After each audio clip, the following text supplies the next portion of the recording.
Assalamualaikum, halo teman-teman, apa kabar? Selamat datang di Dapur My Lovin ya. Hari ini saya mau bikin cendol dari ubi kuning. Cara buatnya pun simple, tidak perlu memakai cetakan, hanya perlu menggunakan saringan minyak. Namun usahakan menggunakan saringan yang lubangnya besar-besar ya teman-teman, agar proses mencetak cendolnya lebih mudah dan lebih cepat. Cendol dari ubi kuning ini selain enak, bergizi, juga mengenyangkan. Yuk kita langsung buat aja, namun sebelumnya dukung terus channel ini ya dengan klik tombol subscribe. Terima kasih. Baik, pertama-tama kita siapkan dulu bahannya, yaitu ubi yang sudah dikukus atau direbus sebanyak 250 gram.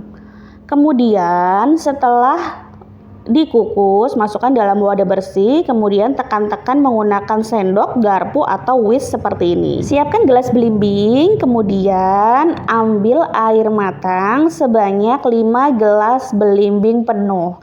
Kemudian setelah itu aduk-aduk rata agar tidak ada bagian yang menggumpal. Tambahkan pewarna jika dirasa kurang kuning. Ubi kuning bisa diganti dengan ubi merah, ubi ungu, ataupun ubi putih. Opsional ya teman-teman. Setelah diaduk, kemudian tambahkan tepung beras. Saya memakai tepung beras merek Bola Deli. Teman-teman boleh pakai merek apapun. Saya menggunakan 9 sendok makan munjung tepung beras. Teman-teman bisa tambahkan 1 atau 2 tepung tapioka, opsional. Kemudian tambahkan 1/4 sendok teh garam. Lalu tambahkan juga Nutrijel tanpa rasa yang kemasan besar yang 15 gram. Jangan yang 10 gram ya, kalau yang 10 gram itu takarannya berbeda. Aduk-aduk agar Nutrijelnya tercampur rata. Kemudian karena ubi jalar ini teksturnya berat dan berserat, teman-teman wajib untuk mensaringnya terlebih dahulu. Saring sampai halus agar adonan cendolnya benar-benar tidak ada sisa serat atau gumpalan dari ubi.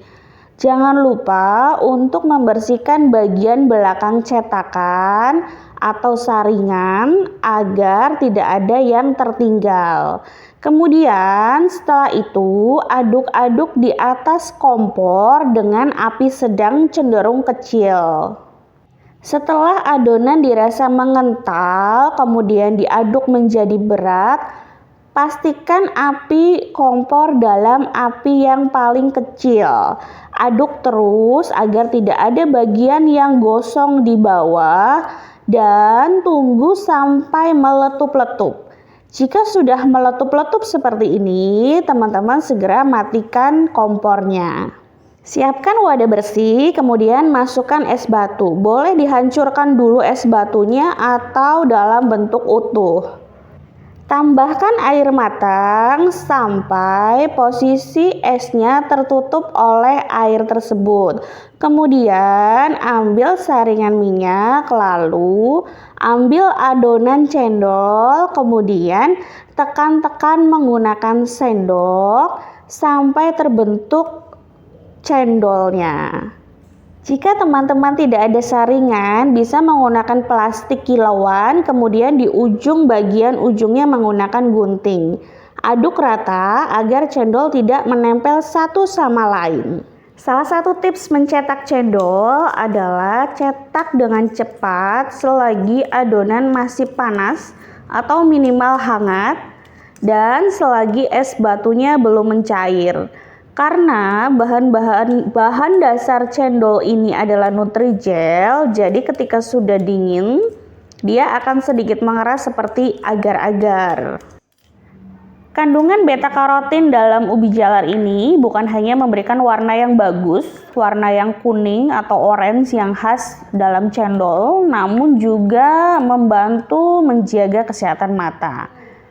Nah, satu resep ini jadi dalam porsi banyak, yaitu 2 mangkok besar tadi. Kemudian kita lanjut yuk ke kuah santannya. Siapkan 1 santan instan, saya pakai merek Sunkara, teman-teman boleh pakai merek lain. Kemudian tambahkan 2 gelas belimbing air. Jangan lupa untuk diaduk karena santan instan tadi bentuknya kental ya. Tambahkan 1 simpul pandan dan 1/4 sendok teh garam. Jangan kebanyakan, nanti asin ya. Kemudian setelah diaduk, kita masak di atas kompor dengan api kecil. Kemudian diaduk-aduk terus. Jangan gunakan api besar ya, karena santannya nanti cenderung akan pecah. Nah, tips santan agar tidak pecah adalah masak dengan api kecil dan tetap diaduk selama proses memasak santan. Oke, lanjut ke kuah gula merah yuk. Nah, siapkan gula merah sebanyak 1/4 atau 250 gram. Tambahkan 2 gelas belimbing air sama dengan kuah santannya tadi. Jadi resep ini gampang banget diingat ya. 2 gelas. Sendok teh garamnya juga sama, 1/4 sendok teh garam, tambahkan 1 simpul pandan. Aduk-aduk. Usahakan memakai gula yang gula aren ya teman-teman. Jadi gulanya benar-benar hitam pekat dan rasanya manis. Masak sampai gula merah larut, mendidih, angkat, kemudian saring agar tidak ada endapan ampas dari gula merah yang tertinggal. Oke. Kemudian kebetulan saya punya nangka, saya akan pakai ini untuk topping di atas cendolnya. Saya akan potong dadu seperti ini, teman-teman. Jika tidak ada boleh di skip bagian yang ini. Lanjut kita tata atau plating cendolnya dengan urutan kuah gula merahnya terlebih dahulu, kemudian cendolnya di bagian tengah, kemudian yang paling atas sendiri adalah santan. Resep ini simple, bikinnya gampang dan mudah diingat. Kemudian untuk cendolnya sendiri ini jika tidak habis, karena kan tadi banyak ya porsinya untuk satu resep, cendolnya saja tanpa gula dan santan itu bisa tahan 5 hari di suhu kulkas. Namun jika sudah di plating seperti ini ditambah gula merah dan santan, dia hanya tahan 2 hari. Terima kasih sudah klik video ini. Wassalamualaikum warahmatullahi wabarakatuh.